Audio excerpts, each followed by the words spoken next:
नमस्कार, मी उज्ज्वला. शौर्यस क्लाउड किचनमध्ये मी तुमचं पुन्हा एकदा मनापासून खूप खूप स्वागत करत आहे.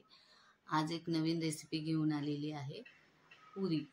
खूप कमी तेलकट, खूप वेळ जास्त टम्म फुगलेली अशी मी पुरीची रेसिपी दाखवणार आहे. चला तर मग रेसिपीला सुरुवात करूया.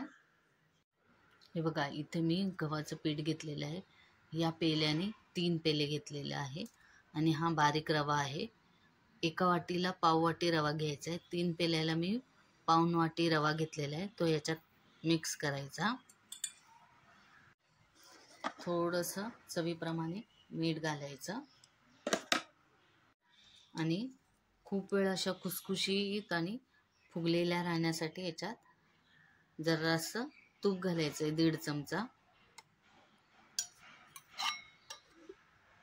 आता हे ना असं हाताने चांगलं असं मिक्स करून घ्यायचं आहे. तूप, रवा सगळं गव्हाच्या पिठात एकजीव झालं पाहिजे. असं असं करून चांगलं असं मिक्स करायचं आहे.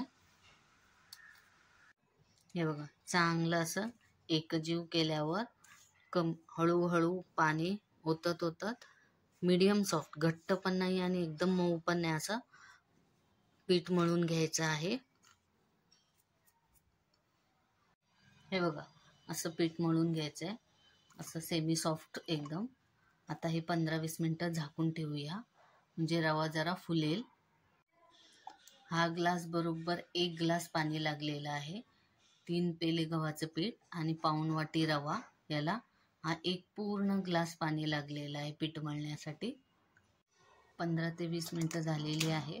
पीठ चांगलं मुरलेलं आहे. हे बघा, आता आपण पुऱ्या लाटायला घेऊया.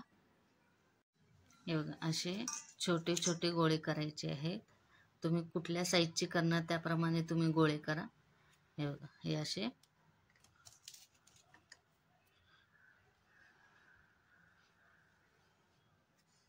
हे बघा, असे एवढ्या साईजचे. हे बघा, असं पुरी लाटायला घेऊया. याला पीठ लावायचं नाही, हळूहळू अलगद अशी लाटायची.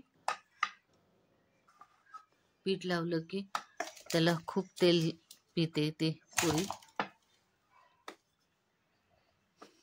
एकाच बाजूने अशी लाटायची आहे. थोडीशी जाडसर ठेवायची आहे, म्हणजे टम्म असे फुगतात. एकदम पातळ करायची नाही.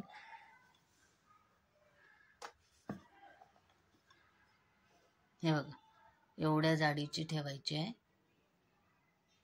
ही बघा, अजून एक मी पुरी लाटून दाखवते तुम्हाला. त्याच साईडने लाटायची आहे अशी. तुम्ही एक मोठी चपाती लाटून मग त्याच्यावर काठाच्या वाटीने छाप सुद्धा लावू शकता. ते पण होऊ शकते तुमच्याकडून.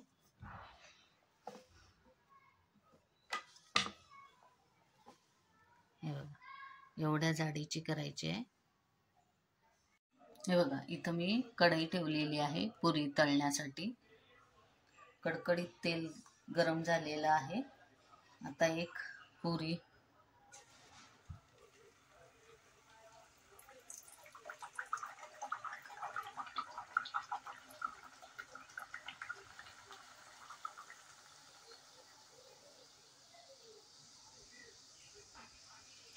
हे बघा कशी टम्म फुगून वर आली आहे.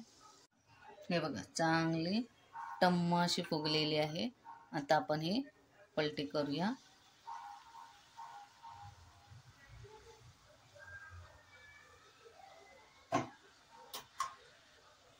हे बघा, दुसऱ्या साईडनी पण चांगली तळली गेलेली आहे.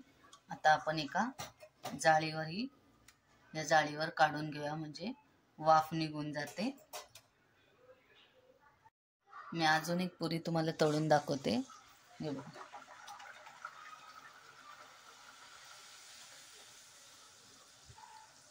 हे बघा, टम्म फुगून अशी वर आलेली आहे. आपण आता ही पलटी करूया. हे बघा, टम्म फुगलेली आहे. ही पण आता आपण त्या जाळीवर काढून घेऊया. हे बघा, कशी टम्म फुगली आहे. ही एक तिसरी बघा पुरी कशी चांगली फुगली आहे. हे बघा या कशा टम्म अशा फुगलेल्या आहेत पुऱ्या. चला तर आता आपण प्लेटिंग करूया. इथे मी पुरी बरोबर खाण्यासाठी छोले केलेले आहेत. हे बघा, हे आता छोले घेऊया आपण.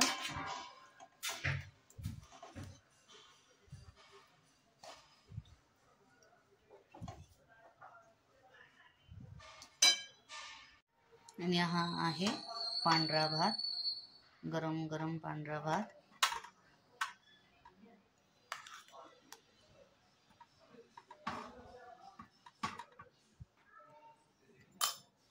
ह्या आहेत टम्म फुगलेल्या पुऱ्या. हे बघा पूर्ण जेवणाचं ताट रेडी आहे. पांढरा भात, छोले आणि टम्म फुगलेली पुरी गव्हाच्या पिठाची. चला तर मग जेवण ताट रेडी आहे. जेवायला या सगळ्यांनी. हे बघा पुरी अजिबात तेलकट झालेली नाहीये. हे बघा. तर कशी वाटली माझी गव्हाच्या पिठांच्या पुरींची रेसिपी? तुम्ही हे घरी नक्की करून बघा. आवडली तर कमेंटमध्ये नक्की कळवा. हा व्हिडिओ शेवटपर्यंत बघितल्याबद्दल खूप खूप धन्यवाद. हा व्हिडिओ आवडला असेल तर लाईक, शेअर आणि सबस्क्राईब करायला विसरू नका. याआधी ज्यांनी माझ्या शौर्यस क्लाउड किचनला लाईक, शेअर आणि सबस्क्राईब केलेलं आहे त्यांचे मनापासून खूप खूप धन्यवाद. असाच तुमचा आशीर्वाद माझ्या शौर्यस क्लाउड किचनच्या चॅनलला नेहमी देत जा. अशाच नवीन नवीन रेसिपी मी घेऊन येत जाईल. माझ्या शौर्यस क्लाउड किचनला नक्की व्हिजिट द्या. धन्यवाद.